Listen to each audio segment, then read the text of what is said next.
Isadora Blackthorn's boots hit the scorched earth with a thud as the third harvesting worker collapsed face first into the withered wheat stalks, his body convulsing from heat exhaustion. The August sun blazed mercilessly overhead as she dropped. Her own scythe and rushed to help, her calloused hands already reaching for the water bucket that hung from her belt. "That's it," bellowed rancher Caspian Wildfire, his voice carrying across the endless fields like thunder. "I'm shutting down the harvest. Can't lose another worker to this cursed heat." Isadora looked up from where she knelt beside the unconscious man, her steel-gray eyes defiant despite the sweat streaming down her face. "The hell you are, Wildfire. We've got 2 weeks before the grain spoils, and winter's coming whether your wheat's harvested or not." Caspian strode through the stalks toward her, his 6'4" frame casting a long shadow across the parched ground. His dark hair was plastered to his skull with perspiration, and his green eyes blazed with frustration and something else, grudging respect for the woman who'd been outworking his male hands all week. "Miss Blackthorn, in case you haven't noticed, men twice your size are dropping like flies out here," he said, gesturing to where Dr. Pemberton Ashworth was reviving the collapsed worker with smelling salts. "This heat wave's been going on for 3 weeks. It's not natural."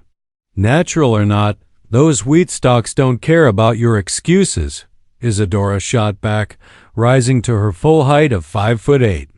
"I've worked harvests in Kansas that would make this look like a spring picnic. The job can be done. You just need workers who won't fold at the first sign of real work." Caspian's jaw tightened. This infuriating woman had shown up at his ranch gate 5 days ago, claiming she could out-harvest any 3 men he had. He'd hired her more out of desperation than belief, but she'd proven herself right. While his regular hands wilted in the brutal heat, she worked from dawn to dusk without complaint, her blade singing through the wheat with mechanical precision. "Fine," he said through gritted teeth. "But I'm doubling your water breaks and cutting the workday to 10 hours instead of 12. I don't need." "That's not a request, Miss Blackthorn. It's an order." Caspian's voice carried the authority of a man who'd built his ranch from nothing and wouldn't see it destroyed by stubborn pride, his own or anyone else's. Isadora studied his face, noting the genuine concern beneath his frustration. Most men who hired her treated her like a curiosity or a threat to their masculinity. But Caspian Wildfire seemed more worried about her welfare than his wounded pride. "Fair enough," she conceded. "But I want hazard pay for every worker who drops. This job's more dangerous than you advertised. Agreed?" Caspian extended his hand for a shake, his palm rough and warm against her smaller fingers. "But I also want to know why a woman with your skills is working random harvest jobs instead of running her own spread." Isadora's expression shuttered closed like a door slamming shut.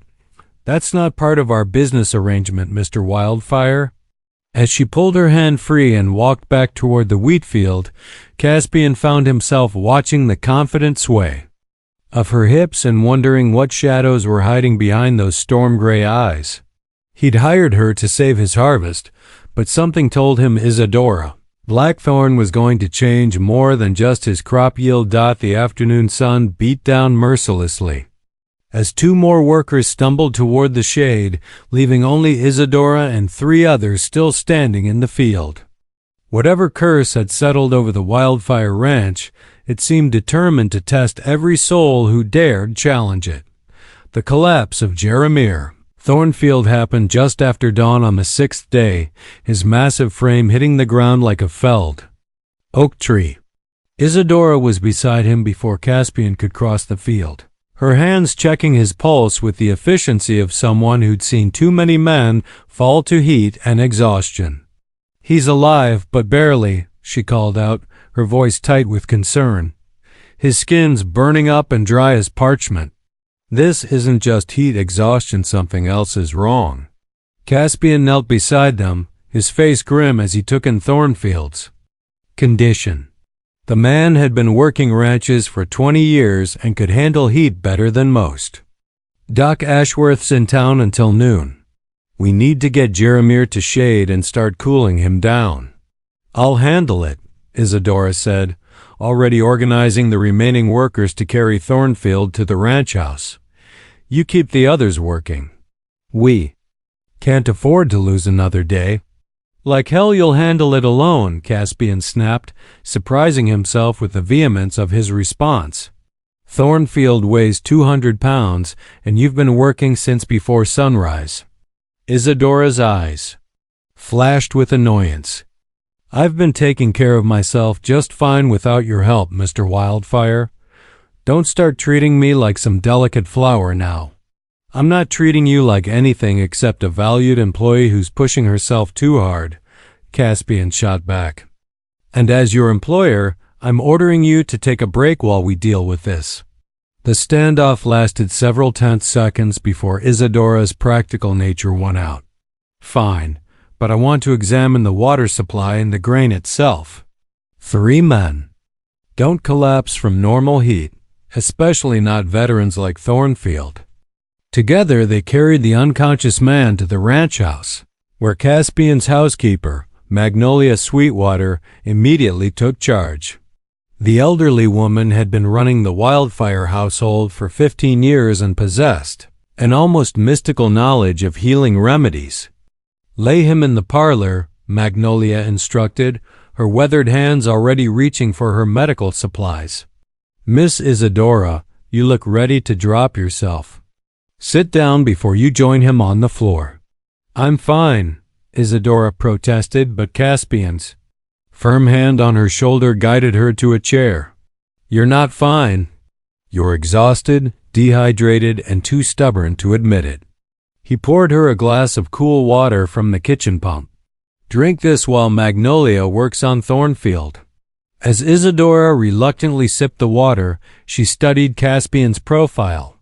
His jaw was set with determination, but she could see worry lines creasing his brow. The Wildfire Ranch was clearly more than just a business to him, it was his life's work, and the failing harvest threatened everything he'd built. "Tell me about this heat wave," she said quietly. "When did it start?" Caspian settled into the chair opposite her, his green eyes troubled. 3 weeks ago, right after the new moon. Temperature's been 10 degrees above normal every day since. The old-timers in town say they've never seen anything like it. And the collapses? Started 2 weeks ago. First it was Beauregard Hutchins, then Cornelius Blackwood, now Thornfield. Caspian ran a hand through his dark hair. All experienced workers, all in perfect health before they started working my fields. Isadora leaned forward, her investigative instincts prickling. "That's not coincidence, Wildfire. Something specific to your ranch is causing this. You think I don't know that?" Caspian's voice carried a note of desperation. "I've checked everything: water, grain, soil, even the air. Nothing's obviously wrong, but good men keep dropping." Before Isadora could respond, Magnolia emerged from the parlor, her expression grave. "Thornfield stable, but barely. His body temperature is dangerously high, and there's something else: his pupils are dilated, and he's got a rash spreading across his chest." "Poisoning?" Isadora asked sharply. "Could be, but I've never seen symptoms quite like these." Magnolia wiped her hands on her apron. "Miss Isadora, you said you wanted to examine the water and grain. Might be wise to do that sooner rather than later." As they prepared to investigate the ranch's water sources, Isadora felt Caspian's eyes on her again. There was something in his gaze that made her pulse quicken, a mix of gratitude, admiration, and something deeper that she wasn't ready to acknowledge. "Why are you helping me?" he asked quietly. "You could walk away right now, collect your pay, and move on to safer work." Isadora met his gaze steadily. "Because good men are suffering, and I don't run from problems I can help solve." What she didn't say was that she was beginning to care about this stubborn, Passionate rancher more than was wise for a woman who'd learned never to stay in one place too long. The well water tested clean, as did the grain samples from 3 different storage buildings. Isadora knelt in the dirt beside the main irrigation channel, her fingers sifting through the soil while Caspian watched with growing frustration. "Nothing," she muttered, wiping sweat from her brow. "Water's pure, grain's healthy, soil composition is normal. Whatever's causing the collapses, it's not obvious." "Maybe it's just the heat," Caspian suggested, though his tone lacked conviction. "Men have been known to succumb to temperatures like this." "Not men like Thornfield," Isadora countered, rising to dust off her knees. "I've seen heat exhaustion, heat stroke, dehydration. This is something else entirely. The dilated pupils, the rash, the way they collapse so suddenly." A movement caught her eye, and she turned to see a figure approaching across the field. Tall and lean, with silver hair gleaming in the afternoon sun, the man walked with the measured pace of someone accustomed to being obeyed. "Judge Mordecai Grimsby," Caspian said under his breath, his posture immediately tensing. "What's he doing here?" The judge reached them with a politician's smile, his expensive suit somehow immaculate despite the dust and heat. "Caspian, my boy, heard you were having some difficulties with the harvest." "Nothing I can't handle, Judge," Caspian replied carefully. "Just the weather working against us." Grimsby's pale eyes flicked to Isadora with undisguised interest. "And you've hired unconventional help, I see." "Miss Blackthorne is the best harvester I've ever employed," Caspian said firmly. "She's been invaluable. I'm sure she has." Grimsby's smile never wavered, but something cold flickered in his gaze. "Though I wonder if bringing in outsiders might not be complicating matters." Isadora felt the hair on the back of her neck rise.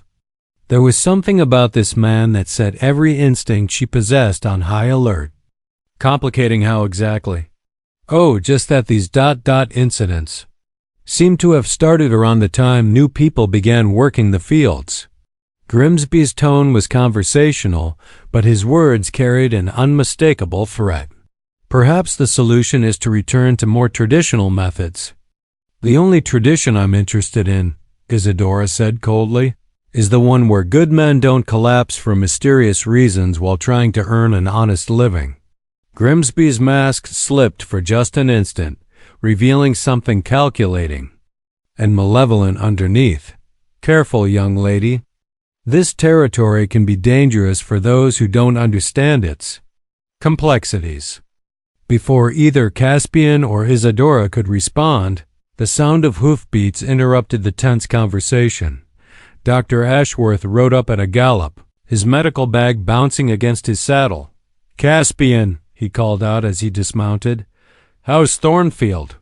"Stable, thanks to Magnolia's care," Caspian replied. "But Doc, we need answers. This is the 3rd man to collapse in 2 weeks." Dr. Ashworth noticed Judge Grimsby and nodded respectfully before turning his attention back to the crisis. "I've been thinking about the symptoms you described. The sudden collapse, elevated temperature, dilated pupils, rash." He paused, his expression troubled.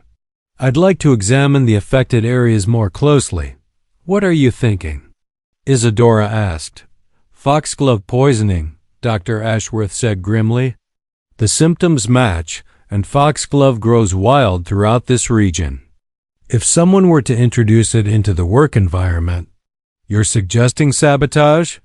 Caspian's voice was deadly quiet. "I'm suggesting we look for evidence before drawing conclusions," the doctor replied diplomatically. "But yes, that's a possibility we should consider." Judge Grimsby cleared his throat. "Gentlemen, surely we're not entertaining conspiracy theories. Sometimes the simplest explanation is the correct one. This heat wave has been unprecedented." "Then, you won't mind if we search the ranch thoroughly," Isadora said, her gray eyes fixed on Grimsby's face. "If it's just the heat, we'll find nothing suspicious." "Of course not," Grimsby replied smoothly. "Though I do hope you'll be careful not to damage any property during your investigation." As the judge departed with another politician's smile, Isadora felt certainty settle in her chest like a cold stone. Mordecai Grimsby knew more about the collapses than he was admitting, and his visit hadn't been coincidental. "That man's hiding something," she told Caspian once they were alone. "Judge Grimsby's been pressuring me to sell the ranch for months," Caspian admitted.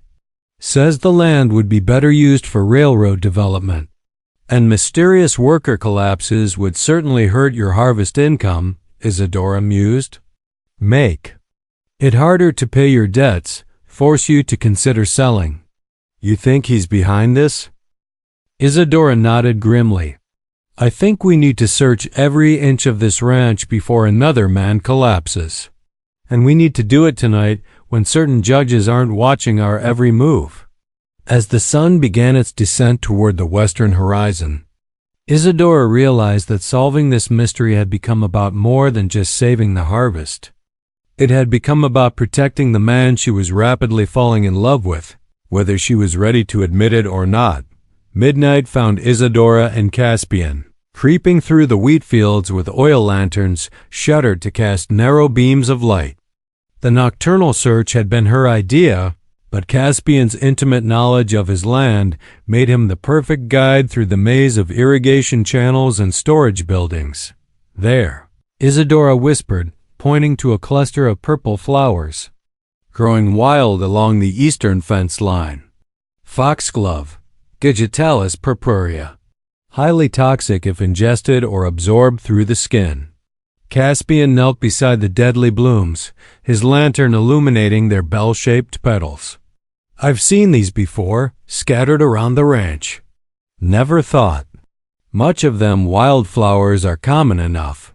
Not this common, and not this close to work areas," Isadora said grimly, following the trail of flowers with her light. "Someone's been planting these strategically, probably grinding the leaves and dusting the grain or tools with the powder." They followed the foxglove trail for nearly an hour, mapping its distribution across the ranch. The pattern was too deliberate. To be natural clusters of the poisonous plants grew near every major work area, positioned where wind would carry their toxic pollen directly into the workers' faces. "Diabolical," Caspian breathed, his anger building with each new discovery. "Whoever did this knew exactly how to sicken my men without leaving obvious evidence." "Judge Grimsby," Isadora said with certainty. "He has motive, means, and opportunity. Plus, his reaction today when we mentioned investigating was telling. A rustling in the nearby brush made them both freeze. Footsteps approached through the chi. Darkness, too heavy and deliberate to belong to any animal. Caspian's hand moved instinctively to the revolver at his hip while Isadora extinguished her lantern completely. "Boss?" called a familiar voice. "That you out there?" "Quinton Blackwater," Caspian identified with relief, recognizing his foreman's gravelly tones. "Over here, but keep your voice down." The foreman emerged from the shadows, his weathered face grim in the lantern light. "Thought you should know Judge Grimsby's been asking questions around town. Wants to know who Miss Isadora is, where she came from, how long she's planning to stay." "What kind of questions?" Isadora asked, though. She suspected she already knew the answer. "The kind that suggest he sees you as a threat," Quinton replied. "Also heard tell he's been meeting with railroad representatives discussing land acquisitions in this county." Caspian cursed under his breath. "He's been planning this for months. The foxglove, the worker collapses, the pressure to sell it's all part of forcing me out so he can develop the land. Then we need evidence that will stand up in court," Isadora said practically. "Catching him in the act would be ideal, but barring that, we need proof of his involvement." "I might be able to help with that," Quinton said slowly. "My nephew works as a groundskeeper at the judge's mansion. Says Grimsby's been having late-night meetings with strangers, men who look like they're comfortable with unsavory work. Hired saboteurs, Isadora concluded. Men who could plant the foxglove and disappear without being connected to Grimsby directly. As they made their way back toward the ranch house, Isadora's mind raced through possibilities. They had motive and method, but proving Grimsby's involvement would require more than circumstantial evidence. "There's something else," Caspian said quietly as they reached the porch. "Something I should have told you earlier." Isadora turned to face him, noting the serious set of his jaw. "What is it?" "Judge Grimsby made me an offer 3 months ago. Said if I married his niece, Cordelia Ashenbotham, he'd help me expand the ranch and secure government contracts for beef." Caspian's green eyes met hers steadily. "I turned him down." "Because you didn't love her?" Isadora asked, her heart hammering, despite her efforts to remain detached. "Because I couldn't stomach the idea of being controlled by that manipulative bastard." Caspian stepped closer, his voice dropping to an intimate whisper. "And because even then, I was hoping someone else might come along. Someone who could match my stubbornness and see this ranch the way I do." The air between them crackled with unspoken possibility. Isadora felt herself drawn toward this passionate, honorable man who'd trusted her with his livelihood and was now trusting her with his heart. "Caspian," she began, but her words were cut off by the sound of breaking glass from inside the house. They rushed through the front door to find Magnolia standing over the unconscious form of Jeremiah Thornfield, who had apparently tried to rise from his sickbed and collapsed again, taking a water pitcher with him. "His fever spiking again," Magnolia reported, her voice tight with worry. "I'm afraid the poison's still in his system, and there's not much more I can do." As they worked together to make Thornfield comfortable, Isadora felt her resolve crystallize. Judge Grimsby's greed had nearly killed 3 good men and was threatening to destroy everything Caspian had worked for. It was time to stop playing defense and start taking the fight directly to their enemy. "Tomorrow," she told Caspian as they finally settled Thornfield back into bed, "we're going to set a trap for the judge. And when we catch him, we're going to make sure he faces justice for what he's done." The trap was elegantly simple. Isadora would publicly announce her intention to leave the Wildfire Ranch, claiming the mysterious worker collapses had convinced her the job was too dangerous. If Judge Grimsby was indeed behind the sabotage, he would likely make one final move to ensure the harvest failed completely now that his primary obstacle was gone. "I don't like using you as bait," Caspian said for the 5th time as they prepared for the deception. "If Grimsby realizes we're onto him ... then we'll deal with it," Isadora replied firmly, adjusting the traveling pack she'd assembled as a prop. "But we need to force his hand before he finds another way to destroy your ranch." She made her announcement at Murphy's General Store, ensuring that half the town would hear within hours. "The Wildfire Ranch is cursed," she declared loudly to Merchant Obadiah Murphy. 3 men collapsed, and I won't be the 4th. I'm taking the afternoon stage to Denver." Word traveled with predictable speed. By noon, Judge Grimsby himself appeared at the store, his expression carefully neutral as he offered false sympathy for her decision. "Wise choice, Miss Blackthorne," he said smoothly. "This territory can be challenging for those unprepared for its unique dangers." "Indeed," Isadora replied, noting the satisfied gleam in his pale eyes. "I've learned it's better to retreat when facing overwhelming odds." What Grimsby didn't know was that she never boarded the Denver stage. Instead, she circled back to the ranch and took up a hidden position in the hayloft of the main barn, with a clear view of the wheat fields and armed with Caspian's best rifle. The saboteur arrived just after midnight, a thin, nervous man who moved through the fields with practiced stealth, carrying a leather satchel that presumably contained more Foxglove powder. Isadora watched him work for several minutes, documenting his methodical poisoning of the grain stores and work tools. When he finished and began to leave, she was ready. The rifle shot cracked through the night air, and the saboteur's satchel exploded in a cloud of toxic powder. The man himself dove for cover, unharmed but thoroughly startled. "Drop your weapons and put your hands where I can see them," Isadora called out, her voice carrying absolute authority.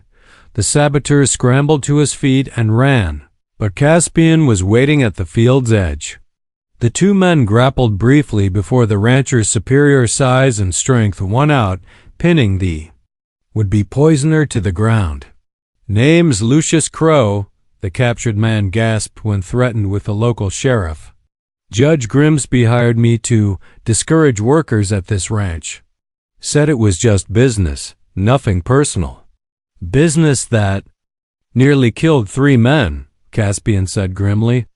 "Sheriff Morrison's going to be very interested in your story, Crow." But when they reached town with their prisoner, they discovered that Judge Grimsby had anticipated this possibility. Crow was found dead in his cell the next morning, apparently having taken poison rather than face trial. The only evidence of Grimsby's involvement died with him. "Clever bastard," Sheriff Morrison admitted privately. "We all know Grimsby's behind this, but without Crow's testimony, we can't prove it in court." "Then we'll have to find another way," Isadora said determinedly. "Men like Grimsby always leave loose threads if you know where to look." The breakthrough came from an unexpected source. Quinton Blackwater's nephew, the groundskeeper at Grimsby's mansion, had been quietly collecting evidence of his employer's criminal activities for months. Letters, financial records, meeting notes, all carefully copied and hidden away as insurance against the day Grimsby might turn on him. "Judge has been planning this for over a year," the young man revealed when Caspian and Isadora met him secretly. Railroad company promised him a fortune if he could clear the land for their western expansion. Your ranch sits right in the path of their planned route. The evidence was damning correspondence between Grimsby and railroad executives, payments to various saboteurs, even detailed plans for acquiring ranch properties through foreclosure and intimidation. "This is enough to hang him," Sheriff Morrison said with grim satisfaction when presented with the documents. "Judge or no judge, Mordecai Grimsby's going to face justice." The arrest took place at dawn, with half the town gathering to watch as the corrupt judge was led away in shackles. Grimsby's final words were directed at Isadora. "You should have taken my advice and left when you had the chance, Miss Blackthorne. I never was very good at taking advice from men who poison innocent workers." Isadora replied coolly. As the crowd dispersed and normal life began to return to the town, Caspian found himself alone with a remarkable woman who had saved his ranch and possibly his life. "So," he said quietly, "now that the harvest is secure and the dangers past, are you planning to move on to your next job?" Isadora looked out over the golden wheat fields that stretched to the horizon, then back at the man who had trusted her with everything he valued most. "That depends. On what?" "On whether a certain stubborn rancher might have room for a permanent partner instead of just a temporary employee." Caspian's smile could have lit up the entire valley. 3 weeks later, the Wildfire Ranch hummed with activity as the most successful harvest in its history neared completion. Word had spread throughout the territory about Isadora's investigative skills and farming expertise, bringing job offers from ranchers as far away as Montana and Wyoming. "Turn them all down," Caspian said firmly as he read through the latest batch of correspondence over breakfast. "I'm not letting you disappear on some other ranch where I can't keep an eye on you." "Keep an eye on me?" Isadora raised an eyebrow over her coffee cup. "Since when do I need supervision, Wildfire?" "Since you nearly got yourself killed playing detective," he replied, though his tone was more affectionate than stern. "Besides, We make a good team. Why break up a winning partnership? The truth was, neither of them wanted to discuss the growing intimacy that had developed between them over the past weeks. Working side by side from dawn to dusk, they'd fallen into an easy rhythm that felt more like marriage than employment. Magnolia had taken to setting only 2 places at the dinner table and humming wedding songs while she worked. Speaking of partnerships, Isadora said carefully, I've been thinking about your expansion plans. The railroad survey showed this valley has potential for cattle ranching as well as wheat farming. Caspian's eyes lit up. You've been studying. My ranch records? I've been studying everything about this place, she admitted. The soil composition, water rights, grazing potential. This land could support a cattle operation twice the size of your current wheat fields. That would require significant investment, Caspian mused. More than I have available, even with this year's harvest profits. Isadora reached into the leather satchel she'd carried since arriving at the ranch and pulled out a thick envelope. Actually, I might be able to help with that. Caspian's expression grew wary. Isadora, if you're offering to loan me money, not a loan, an investment. She handed him the envelope with a mysterious smile. Open it. Inside were bank drafts totaling nearly $50,000, along with property deeds and stock certificates. Caspian stared at the fortune in disbelief. Where did you get this? It's mine, Isadora said simply. I told you I'd worked harvests in Kansas. What I didn't mention was that I own 3 of the largest wheat farms in the state. Sold them all last spring before coming west. You're rich, Caspian said faintly. Comfortable, she corrected. And looking for the right opportunity to invest in a future worth building. Caspian set the papers aside and studied her face intently. Why didn't you tell me before? Because I needed to know you wanted Isadora the woman, not Isadora the wealthy landowner. Her voice grew soft with vulnerability. I've been pursued by fortune hunters before, Caspian. Men who saw dollar signs instead of the person I really am. And what did you see when you looked at me? He asked quietly. A man worth fighting for, she replied without hesitation. Someone who valued my skills and strength instead of trying to diminish them. Someone who made me want to stay in one place for the first time in my adult life. The moment stretched between them, full of unspoken possibilities.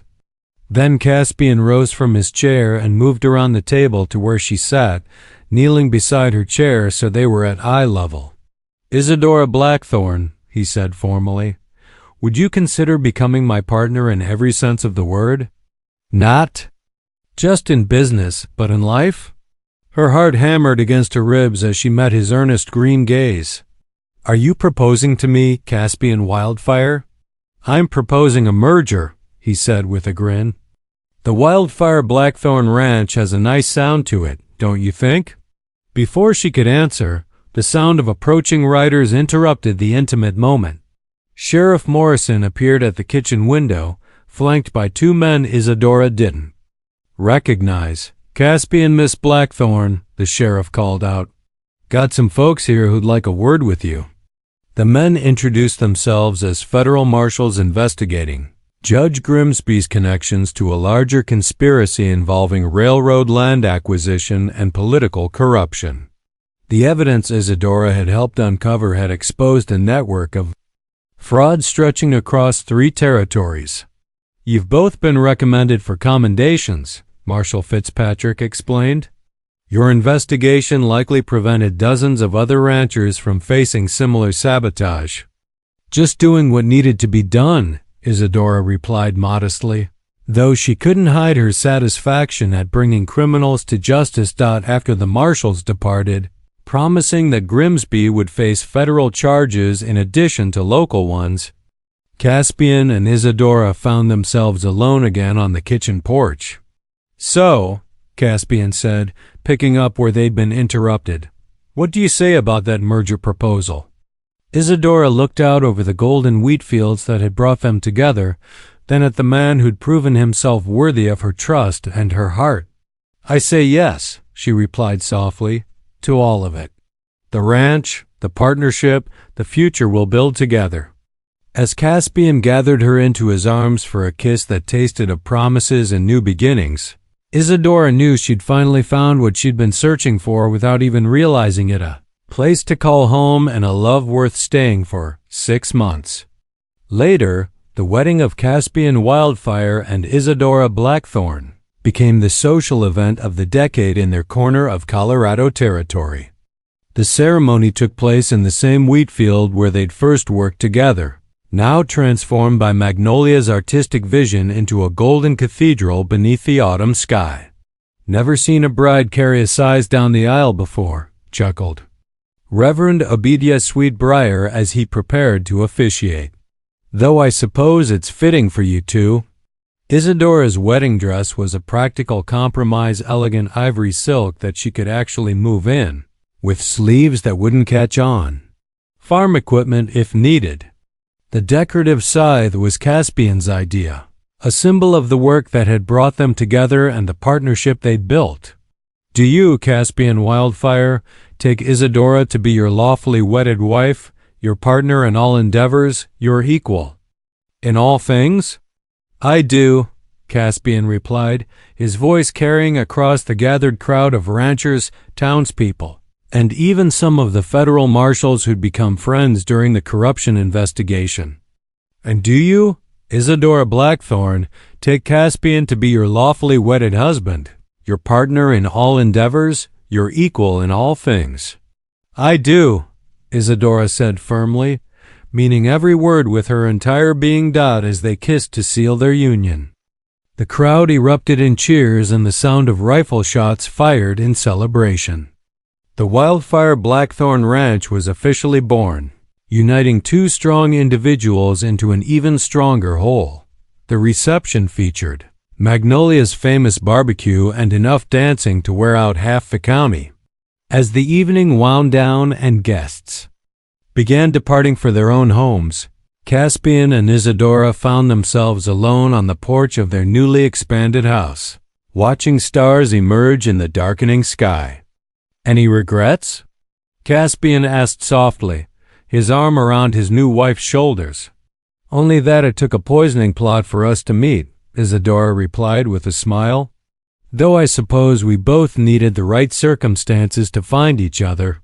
Their ranch had indeed become the most successful operation in the territory, combining innovative farming techniques with sound business practices. The cattle operation was thriving, the wheat yields had broken regional records, and they'd established a training program for other ranchers wanting to improve their harvesting methods. "Got a letter from that cattle buyer in Kansas," Caspian mentioned, pulling the correspondence from his vest pocket. "Wants to contract our entire spring herd at premium prices. Word spreading about our operation. And the Agricultural College in Denver wants me to speak at their winter symposium," Isadora added. "Seems our methods are gaining attention beyond just the territory." They sat in comfortable silence for a while, watching the moon rise over their thriving ranch. In the distance, they could hear cattle lowing softly and the whisper of wind through the wheat stubble of their recently completed harvest. "You know what I love most about this?" Isadora said eventually. "What's that?" "We built something together that neither of us could have created alone. Your land, my expertise, our combined determination, it's more than the sum of its parts." Caspian smiled, remembering the desperate woman who'd appeared at his ranch gate 8 months ago, willing to take on a job that had collapsed 3 workers. "Think we'll have more adventures ahead?" "Count on it," Isadora laughed, "though hopefully with less poisoning and more profit." As if summoned by her words, a rider appeared on the horizon, approaching at full gallop. Even in the moonlight, they could see it was Quinton Blackwater, and his urgent pace suggested important news. "Boss, Mrs. Wildfire," he called out as he reined in his lathered horse. Got word from town railroads finally approved the spur line to Denver. They want to contract with us for shipping rights and cattle transport. Caspian and Isadora exchanged a look of pure triumph. The same railroad expansion that Judge Grimsby had tried to use to destroy them was now going to make them wealthy beyond their wildest dreams. Looks like our adventures are just beginning, Caspian said, pulling his wife closer. Good, Isadora replied, her eyes sparkling with anticipation. I was getting bored with simple success. As they headed inside to plan their next expansion, Isadora reflected on the strange turns that had brought her to this moment. She'd accepted a dangerous harvesting job that had collapsed 3 workers, expecting nothing more than wages and a chance to move on to the next challenge. Instead, she'd discovered something infinitely more valuable, a love that matched her strength, a partnership that celebrated her abilities, and a future that stretched as wide and promising as the Colorado sky itself.